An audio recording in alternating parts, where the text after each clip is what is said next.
Have you ever felt like you're living life on autopilot? Scrolling, comparing, doubting, while deep inside you know you're capable of more. If you're a Muslim man living in the US, you probably feel this even stronger. You want to build wealth, but the halal way. You want discipline, but distraction is everywhere. You want to feel close to Allah, but life keeps pulling you away. If that's you, this video might hit a little too close. Because today, I'm breaking down exactly why so many Muslim men feel lost, and the step-by-step path to rebuild your life, the halal way. Most people think their problem is motivation, but that's not true.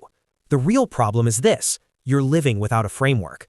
Every strong man you admire has a framework: how they wake up, how they think, how they make decisions. But most Muslims today are stuck in a broken cycle. Wake up late, react to life, doom scroll, feel guilty, and then repeat. You can't build anything meaningful like this. So the real question is simple: how do you break this cycle? Let me give you the exact framework I use. Simple, practical, and 100% halal. Pillar 1. Personal discipline.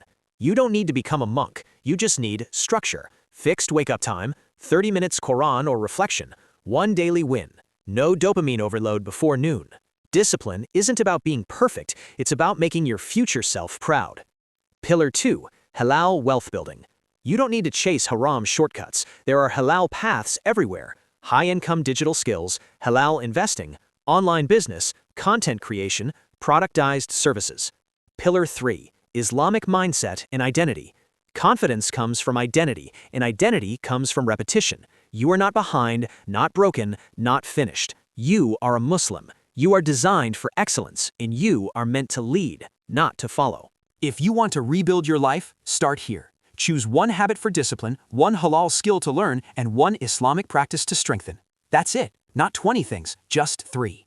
Because when a Muslim man becomes disciplined and he earns halal wealth and lives aligned with Allah, he becomes unstoppable. Not for ego, but for purpose.